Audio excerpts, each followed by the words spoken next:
Hello friends, it's your girl Alina back for another video, and in this one we'll be diving into the 5 things you need to know all around this upcoming new moon in the very emotional, intuitive, and imaginative water sign of Pisces. This new moon will be happening on the 19th or 20th of the month, depending on your time zone, especially seeing that most of our major astral bodies and planets are direct right now, not in retrograde. It's definitely going to be bringing in an energy of feeling like we can move forward a little bit more. In this video, we'll dive into the top transits surrounding this lunation, how we can best align with this energy, and of course at the end, I'll offer some custom new moon journal prompts so we can write together. And with that said, let's dive in. So to start, as many of y'all know, new moons mark the beginning of a new lunar cycle, and it's an astrological reminder that we can start fresh with new intentions or approaches to things, or it's just a reminder that we can rest and reflect on the previous lunar cycle and what has been going on over the last 3 to 4 weeks. The moon strongly impacts our inner world, that being our imagination, our emotions, our intuition. It's seen as a great time that really facilitates doing that inner work, reflecting on how we're feeling, what's been going good, what hasn't, and how we want to step into this new cycle given what we've learned and what we understand better about ourselves.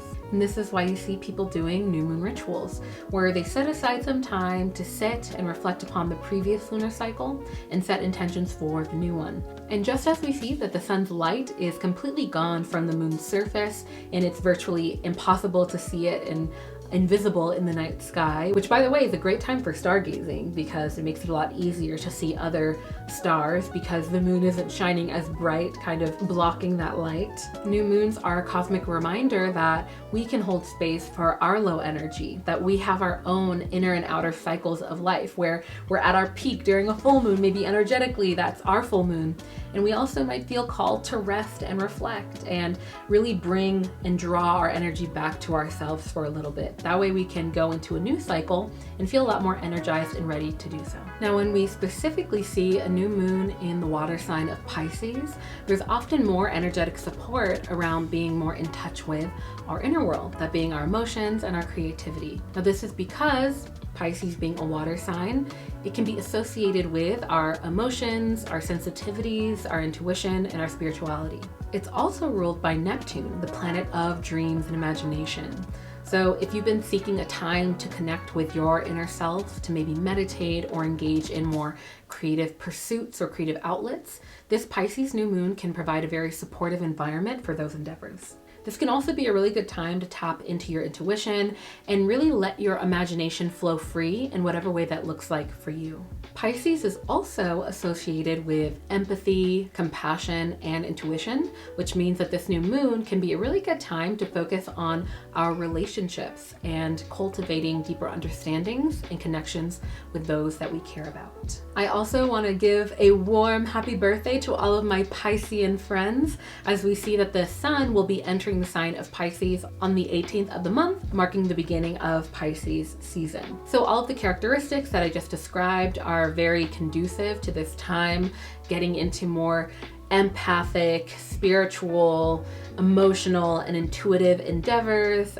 If you might have felt called to do these types of things, doing more of that inner work, especially before we see that we enter Aries season, marking the beginning of spring and the spring solstice or the spring equinox. This can be a really great time to doing that inner work as we get ready to bloom in the spring.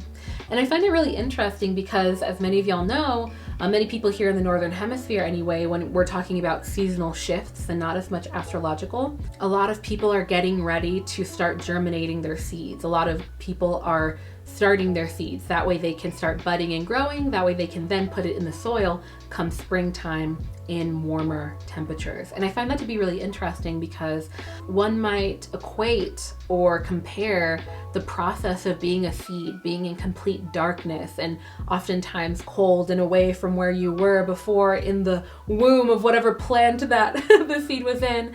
And you're in a process of pushing forward. You haven't hit the sunlight yet. You don't really know what direction you need to go into, but you know you need to sprout. You know that growth is a part of the process of literally breaking out of your shell. And I find it really interesting to see that we're entering Pisces season where it's very conducive to do that inner work, that can really lead to that growth right before we enter the spring season and we celebrate the spring equinox. So yeah, go ahead and comment if you are a Pisces or know one who is, because we can all use a little of those qualities in our lives. All right, next up, let's talk the top transits happening at the time of this new moon. So first up, for anyone ready for more passion, intimacy, or connection, whether that be for romantic or platonic endeavors, Venus sextiling Pluto during this new moon may be of help. And this is because we see that Venus, the planet of love and relationships, will be aligning with Pluto, the planet of transformation, death, and rebirth. Now, seeing them in a sextile aspect can often indicate very harmonious and supportive connections between the two planets, often providing a boost to the areas of our lives that the planets govern. So this transit can really facilitate deepening our relationships, whether they're pre-existing or about to begin. It can also bring a heightened sense of intuition and this ability to kind of delve deeper into the complexities of our relationship dynamics. But it's also important to remember that Pluto's influence can bring some intense emotions and often power dynamics. So it can be essential to try and approach things with a more balanced and even conscious mindset. And on one hand, this can lead to new chapters in understanding with one another, often leading to us coming closer together. But Pluto is also the planet of death and rebirth, and the process of deepening our intimacy through better understanding one another could be a pretty sensitive topic for some. So overall, embracing the very romantic and intimate energy of this Venus sextiling Pluto transit can offer us very fun and fruitful times ahead. I also want to mention that Venus can also impact our finances. So this transit can also be a good time for deepening our understanding of our finances or the structures of our lives, whether that be the organizational aspects of our household. And I say that because Venus can really impact the tangible things in our lives, like physical objects and what is around us. So seeing that it's sextiling with Pluto, we might notice some potentially challenging, but also potentially positive shifts and changes within our immediate environment and potentially our finances. So this can be a really good time to deepen our understanding of finances and those dynamics if that's something that's relevant to your life. All right, so this next transit of Mercury squaring with Uranus may bring some unexpected challenges and potential changes, specifically with communication, information, and technology, which I find really interesting. So this is because we see that Mercury, the planet of communication, is having a pretty challenging square aspect with Uranus, the planet of innovation and sometimes unpredictability. Now this can indicate tensions between these two energies, making it a time of potential confusion or instability in areas of our lives that Venus and Uranus might be governing at the time. So during this transit, you may experience potentially sudden changes or disruptions in your plans, or maybe even communication styles or decision making. And try to be mindful of whether or not you feel called to act impulsively. A lot of the potential around this transit of creating a heightened chance of unpredictability can come from us being unpredictable. It can come from us being or feeling a lot more inclined to maybe be a bit more reactionary when it comes to the realms of communication. And so it can just be helpful to be mindful of these things. But overall, it'll be helpful to just stay open-minded to if you notice any changes in plans or miscommunication about something. It's giving very much Mercury retrograde energy because it's squaring off with Uranus, which can bring a little bit of chaos. I like to remind people that when I talk about astrological transits, it's very similar to trying to predict the weather. Just because I tell you that it's going to rain doesn't necessarily mean that you will get wet. By knowing that it's going to rain, you might bring an umbrella. You might not go outside at all. Maybe you want to go outside and get wet. So it can just be helpful to be cognizant of these transits and be a little bit more patient if you notice that there's some level of miscommunication or a little bit of chaos when it comes to, relations with one another and the collective, understanding that it will pass just like this transit does. Also, with Uranus being in Taurus, there could be unexpected shakeups within areas of finances, material possessions, and comfort.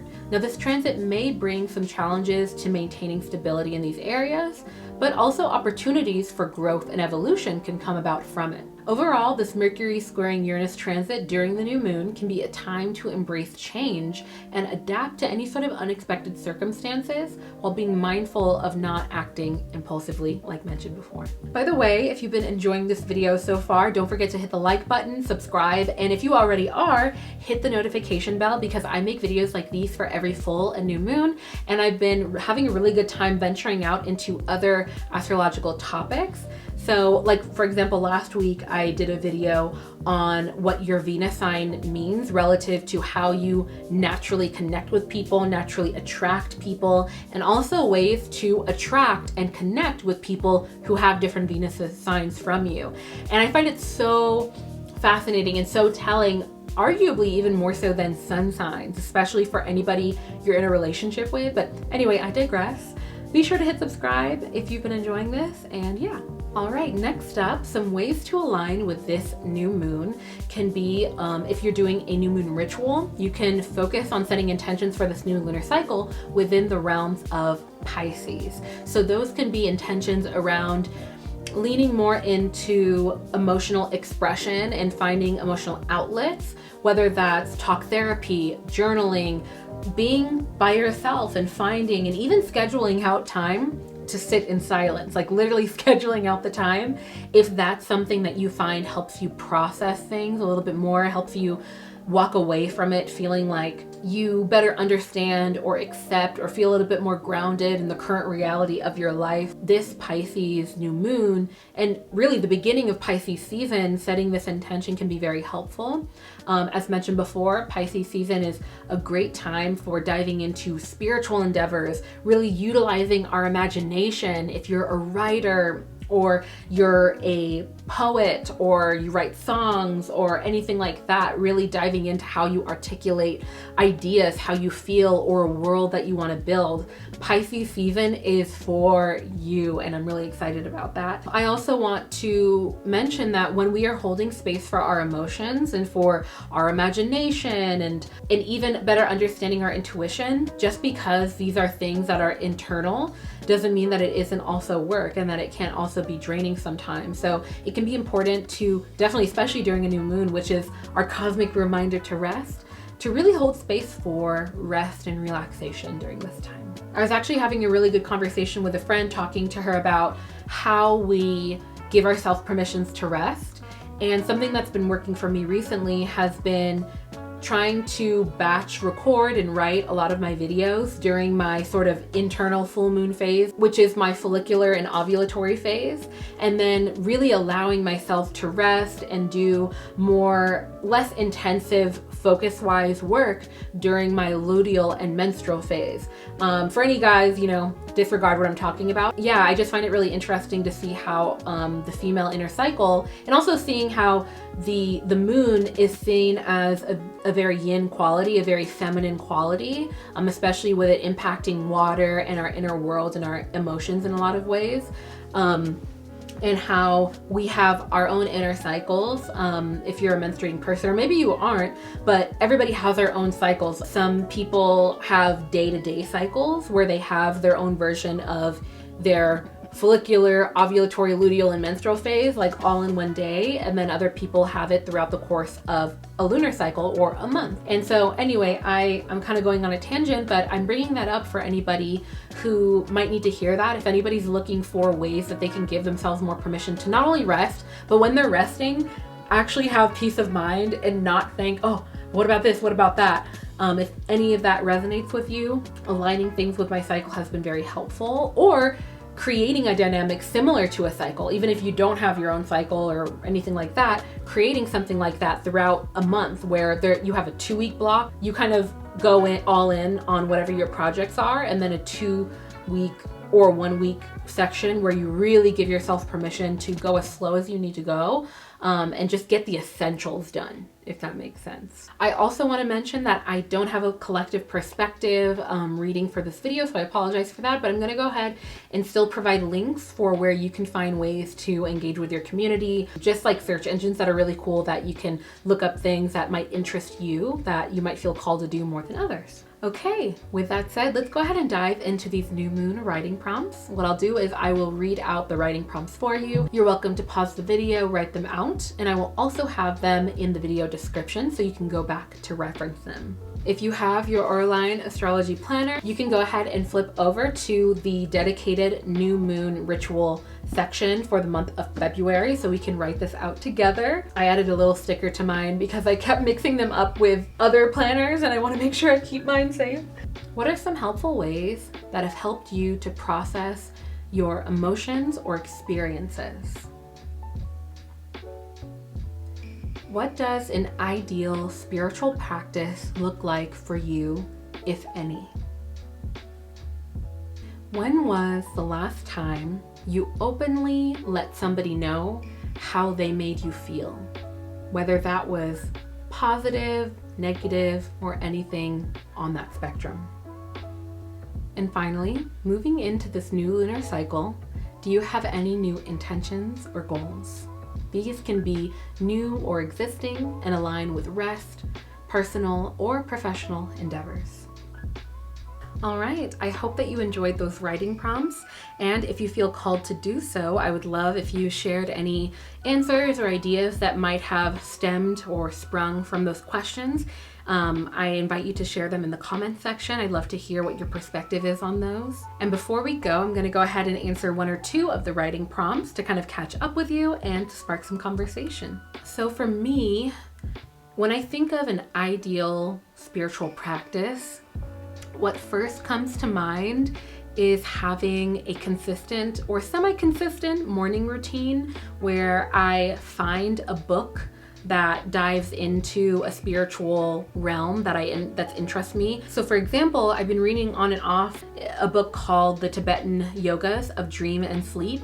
And the book really sheds light on the Tibetan and sort of Eastern perspective on our dreams, lucid dreaming, astral projection, relative to how conscious and lucid we are in our waking life and how that's connected to their spiritual perspective of our literal spirits and the afterlife. And I just really love exploring different religious perspectives because I feel like I personally feel called and feel really excited about when I find similarities in global religions and there's certain consistencies with them. And I feel like there are a lot of collective and global truths to spirituality, which I'm sure many of you understand in some ways, while there are some specific religious approaches and things like that that I don't agree with. And so it's been really interesting for me to learn stuff like that. And so anyway, with that context, ideally a spiritual practice would be scheduling and setting aside time to read books like that every day or every other day, before or after meditating and having some prayer. And a big element that I want to try and foster more so, especially this year, is the community aspect of my spiritual practice. Not necessarily maybe going to an organized religious gathering like, Sunday church or something like that, though I understand the beautiful utility of that for many people, being able to come together with like-minded people and share that spiritual space of honoring the divine in a certain way. I want to try and do that. And I found that going to yoga classes and meeting people who are like-minded within that spiritual space has been very helpful for me.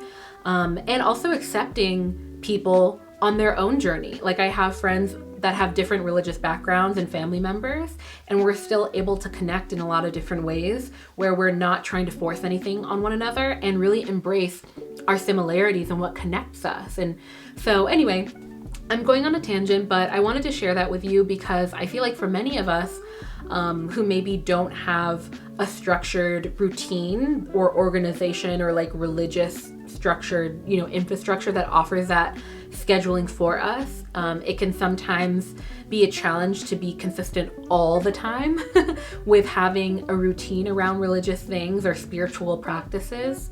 I feel like another element for me that would be I feel like that would be essential for me anyway, is dream journaling. I took a little break from it and I kind of fell out of the habit. So I want to remind y'all, I'm interested in all of these things and I really enjoy studying these things, but sometimes I fall off as well.